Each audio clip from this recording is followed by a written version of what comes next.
With its miles of golden sands bordering a nature reserve, it is no surprise that Holkham Beach was once an idyllic retreat for the royal family. They even had their own beach hut, which was given to the Queen's father in the 30s by Holkham Estate owner, the 5th Earl of Leicester, for around 70 years, until it was burned down in a suspected arson attack in 2003.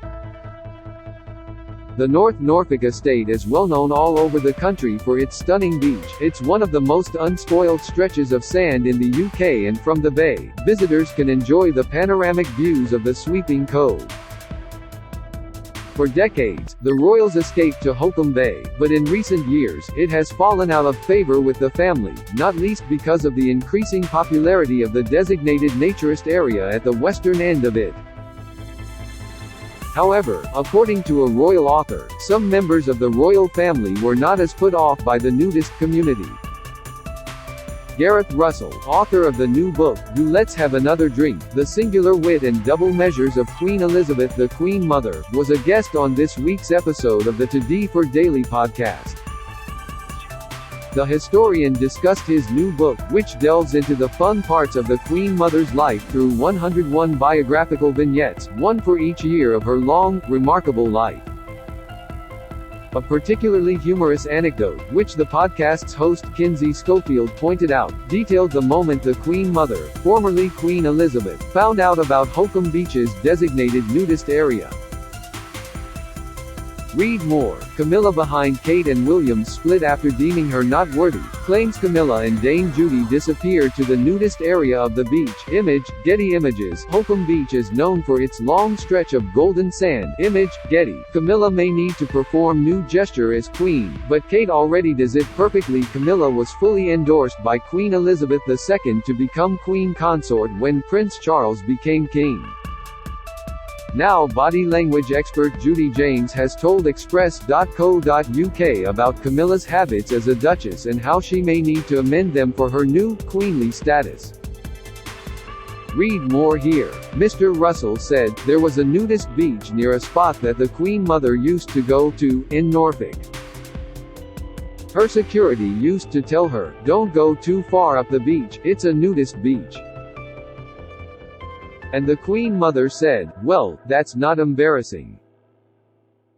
Maybe the corgis will nip their bottoms. Reading from the book, Miss Schofield quoted the Queen Mother, who when questioned by her security whether venturing up to the nudist area would be embarrassing for her, said, embarrassing, for whom? I'm longing to see them. Perhaps the corgis will nip their bottoms. In the book, Prince Philip revealed, author Ingrid Seward recalled Marina Ogilvy, the daughter of Princess Alexandra of Kent, saying the Queen Mother often had funny and naughty things to say about the nudists. She said that her royal cousins would use binoculars as they watched the people. But the Queen Mother was not the only royal to show interest in the naturist community. Years later, then Camilla, Duchess of Cornwall, and her close friend, Dame Judi Dench, found out about the western part of the bay. The Queen Mother often walked her corgis along the beach. Image, Getty. Trending Mr. Russell recalled, and I mention in the book that she, Dame Judi, was swimming there with Camilla, and they'd been friends for years. Judi Dench and Camilla found out about the nudist area, years later when they were at the same spot, and they soon disappeared and were later found talking to this completely nude gentleman who was a headmaster, a principal at a school. They were having a wonderful chat. Dame Judi is one of the Queen Consort's closest celebrity friends. Not only has the actress taken part in the Royals' Reading Room Book Club, but she has also joined Camilla at an official engagement in 2018. The pair were visiting Queen Victoria's former home of Osborne on the Isle of Wight and were photographed enjoying ice cream together on the late monarch's private beach. Don't miss, Harry snubbed William's offer of crisis talks over leak fears King Charles to host South Africa's Ramaphosa in first state visit. Thousands of messages sent to King Charles III after Queen's death. Dame Judi joined Camilla on a royal engagement in the Isle of Wight. Image, Getty.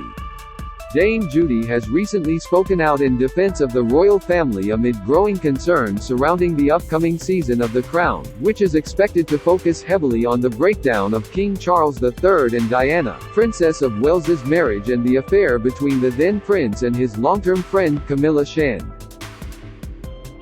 In a strongly worded letter to The Times, the actress called on Netflix to insert a disclaimer at the start of the program to say it is a fictionalized drama, a move that she said would not only be a mark of respect for the late Queen Elizabeth II but would also help preserve the streaming giant's reputation. It came after former Prime Minister John Major called The Crown a barrel load of nonsense, after it emerged that the first episode of the upcoming series includes a fictitious scene in which Charles lobbies Major in 1991 in an attempt to persuade his mother to abdicate.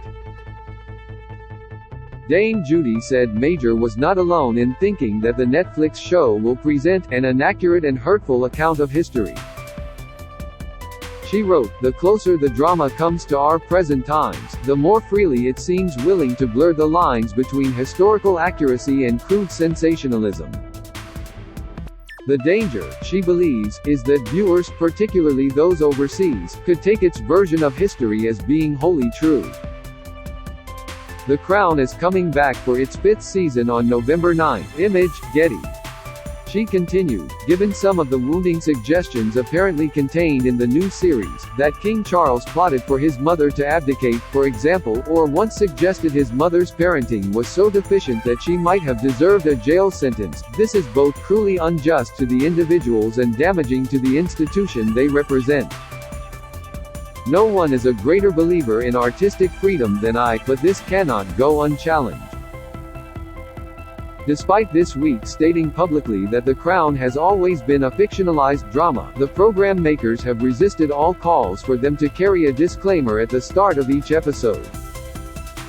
The actress concluded, "The time has come for Netflix to reconsider, for the sake of a family and a nation so recently bereaved, as a mark of respect to a sovereign who served her people so dutifully for 70 years, and to preserve their own reputation in the eyes of their British subscribers." Now, The Crown Season 5 will feature a disclaimer which will remind viewers the historic events depicted on screen are dramatized. A spokeswoman for Netflix later said, "The Crown has always been presented as a drama based on historical events. Series 5 is a fictional dramatization, imagining what could have happened behind closed doors during a significant decade for the royal family, one that has been scrutinized and well documented by journalists, biographers and historians."